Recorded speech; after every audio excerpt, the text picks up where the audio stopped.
We're back, and I want to assure you that Richard and I are not arguing anymore. We just have some kind of discussions, and I've urged him to interfere, to interrupt me when I get too far off of the subject. Okay. My wife used to always get very annoyed with me and say to me, stick to the subject. You go afield. Nobody knows where you are. But that's me. That's how I talk. I don't know why. There must be something wrong with the head. Anyhow, I thought now we'd talk about some of the teachers and secretaries. Jill Martin asked, what do I remember about Annette, her mother, Annette Martin? Annette Martin was probably the most professional and expert house secretary that we ever had. Quiet, efficient, easy to get along with, wonderful in every way. Now, for a while, there was a woman by the name of Mrs. Brain. She was there just in the beginning, and then they moved, I think, to Virginia. I don't know why. I wanted her tied to her chair. She had the most wonderful sense of humor and was very good, a wonderful person. And then I think I started off with Robbie Hazelwig's grandmother. And she had worked with me at Oakhurst before, and we got along fine. And then we had, I think, only two counselors. Ruth O'Brien, that I worked with, stop laughing, Richard, and Bob O'Donnell, who I ended up working with. And then finally we got a third counselor later in that 20 years that I was there. Then we had, of course, Louise Scott. She was my secretary for 23 years. She was another Annette Martin. Very straight, very focused, and it was good that she was because, I wasn't. And she would say to me, make a list of where you're going and the times today, in case I need to find you. That's not why she did it. She wanted me to keep one copy. She had another copy. And when I got lost someplace or off where I wanted to be, she would remind me. Did you do this? Did you do that? Did you get here? Did you get there? Wonderful. She's the only person in the whole world who understood my writing. My spelling was terrible. We didn't use computers, but right before I left, they put a computer on my desk, took up room. I didn't know what to do with it. And that was 1994. So... Mrs. Gruber. Oh, yes. And then, Mrs. Scott was just perfect. Perfect secretary. She was with me in Oakhurst. And then Mrs. Gruber. Now, I knew Claire Gruber for years. I knew her family, and I also knew her from the PTA. She and Mrs. Karasik. I'm trying to think of her name.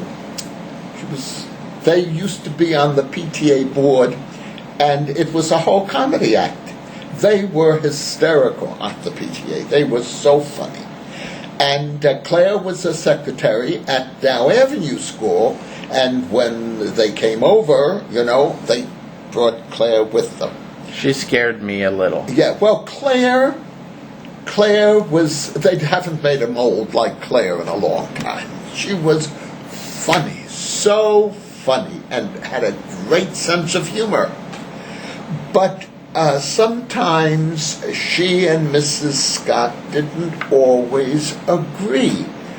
Like, one summer I decided I must walk. You know who encouraged me to walk? The librarian, Ruth Tepper. And she encouraged me to walk. And I said, I don't have time. I'll walk to school.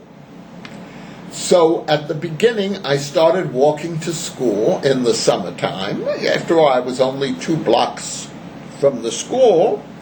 And I walked to school, and Louise Scott came in one day and said, "I'm quitting."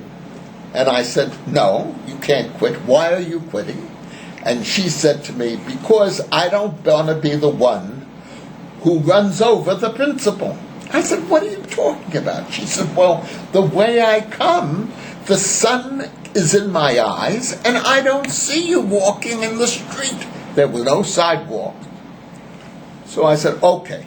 So she said, "Why don't you walk at the boardwalk? Lots of people go down early in the morning and walk on the boardwalk." I said, "Yeah, but what time do I have to get up? I have to be in school in the summers at 7:30. She said, "You'll be in school at 7:30. You'll go early and you'll walk and then you'll come back." And then she said to me, "And if you're sweaty," she didn't want to be near me if I was sweaty, "you can take a shower in the locker room." Okay?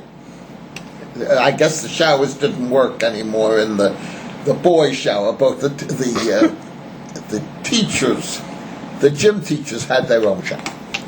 So I did that, and it worked out fine. I would get to school by 7:30. I'd go down, take my shower, because she wouldn't let me in the office if I didn't. And then I came in, and we started to work.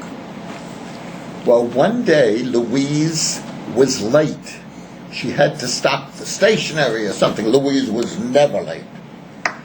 And the phone rang, and Claire was there. And it was the superintendent. And he said, "May I speak with Mr. Vineburg, please?" Well, Mr. Vineburg was taking a shower. So she said, "He hasn't come in yet to school." "Well," says the superintendent, "have him call me when he comes in." Well, in the meantime, Claire Gruber tells that story to Louise Scott. I don't think Louise talked to Claire at least 3 weeks, except when they had to. She was so angry. She said, "You never say that your boss isn't there. You say he's here, but he's in another part of a building.